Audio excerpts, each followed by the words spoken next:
Show ഇത് കിട്ടില്ല dress തന്നെ. ഈ ഡ്രസ് ഞാൻ ഇട്ട് കഴിഞ്ഞാൽ ആലിയ ഭട്ടിനെ കണക്കിരിക്കും. ആര്യ ഭട്ട് അത് നീ ഈ ഡ്രസ് ഇട്ട് കഴിഞ്ഞ ഇത് എവിടെന്ന് പൊട്ടി മുളച്ച് വന്നോ ഇപ്പൊ? ഞാൻ മുളച്ചു വന്നിട്ട് കുറെ നാളായി. അയ്യോ നല്ല തമാശ. ആരോടാ ചാറ്റിങ്? കുറെ നേരം ആയല്ലോ കുത്തിക്കൊണ്ടിരിക്കാൻ തുടങ്ങിട്ട്. ചാറ്റിങ്ങാ? ഇവിടെ എനിക്ക് ഗുഡ് മോർണിംഗ് മെസ്സേജ് അയക്കാൻ പോലും ഇവിടെ ആരും. ഇപ്പോഴാണ് ചാറ്റിങ് അവിടെ. ചേച്ചി നീ ഡ്രസ് നോക്കിയടി,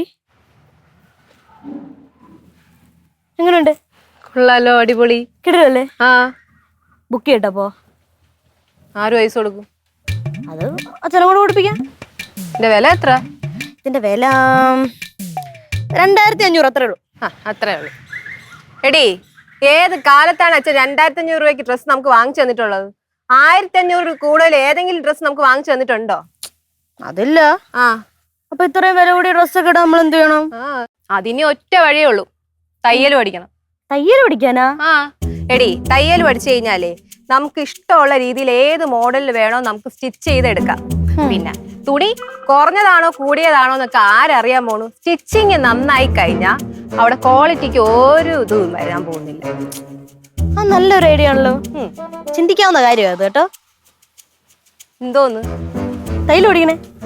നീ ഇത്ര പൊട്ടിയായി പോയല്ലോ എന്റെ പിങ്കി. ഞാനൊന്നും വെറുതെ പറഞ്ഞതല്ലേ. ഇതൊക്കെ ആരെയാ നിനക്ക്? നീ തയ്യൽ പഠിക്കാൻ പോണാ? അതെ എന്റെ ചേച്ചി, ഈ പിങ്കി ഒരു പൊട്ടിയല്ല, ഇനി പൊട്ടിയാകത്തും ഇല്ല കേട്ടാ. നീ കണ്ടറ മാസ് ഡയലോഗ് അടിച്ചോണ്ട് പോണം. തള്ളിസ്റ്റ് അവള്.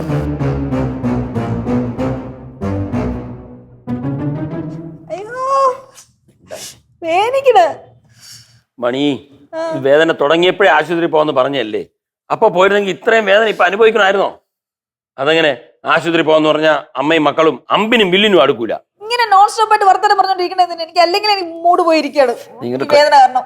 ഇങ്ങോട്ട് പോയി. എന്തോ ചെയ്യാൻ അമ്മയ്ക്ക്? കൈ വേദന. നീരുണ്ടോ? നല്ല വേദന ഉണ്ടോ? നല്ല വേദന ഉണ്ടോ? ആശുപത്രി പോകാന്ന് പറഞ്ഞിട്ട് കേക്കണ്ടേ?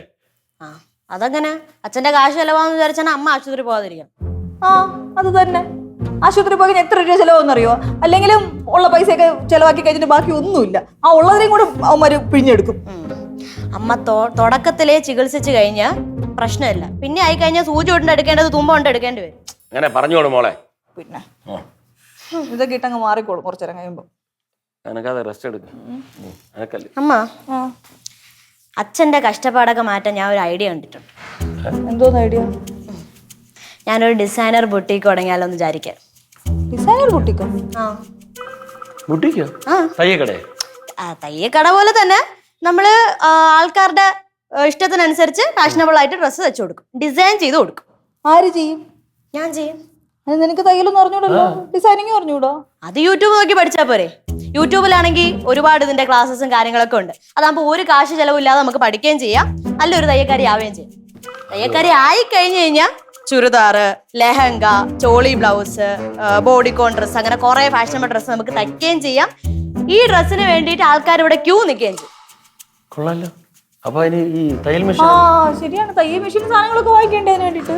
അത് അച്ഛൻ എനിക്ക് മേടിച്ചു തരേണ്ടി വരും. പുതിയതൊന്നും വേണ്ട, സെക്കൻഡ് ഹാൻഡ് മതി, തുടക്കമല്ലേ. ശരി മക്കളെ, അച്ഛൻ വാങ്ങിച്ചു. അച്ഛൻ മേടിച്ചു തരൂ? ദൈവമേ, എനിക്ക് വിശ്വസിക്കാൻ പോലും പറ്റുന്നില്ല. ജീവിതത്തിൽ ആദ്യമായിട്ടാണ് ഒരു കാര്യം പറയുമ്പോൾ തിരിച്ചു മുടക്ക് പറയാത്തത്. എന്റെ മണി, ആവശ്യമുള്ള കാര്യത്തിൽ ഒന്നിനും ഈ രവി എതിര് നിൽക്കൂല, മുടക്കം വെക്കൂല. ഉറപ്പായിട്ടും ഞാൻ പോയി കാര്യങ്ങളൊക്കെ നോക്കാം. പിന്നെ യൂട്യൂബ് നോക്കി പഠിക്കണേ കൊള്ളാം, പക്ഷെ അത് അവസാനം വരെ ഈ ആവേശം കാണണം. അല്ല തുടക്കത്തിലെ ഈ ആരംഭശൂരത്വം പാടില്ല. അതൊക്കെ ഉണ്ടോ?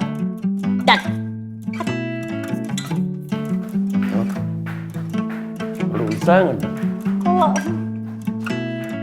നീ കൈ അനക്കല്ലേ? മാറും കുറച്ചേരം എണ്ണ കിട്ടേ. ചൂട് പിടിച്ചാലോ ഒന്ന്? മാറും കുറച്ചേരം ഉണ്ടായിരുന്നാ മതി. ആ വെയിറ്റ് എടുത്തിട്ട് വന്നതാണ്. ചിരിയും മൊഴിയും ചേരും തട്ടുപൊളിപ്പൻ കൂടാണേ. എന്നിഷ്ടം നിന്നിഷ്ടം ഒത്താലോ തന്നിഷ്ടം. പിടിപലി കളി ചിരിപൂരം മുരളയ്ക്കു പേര്.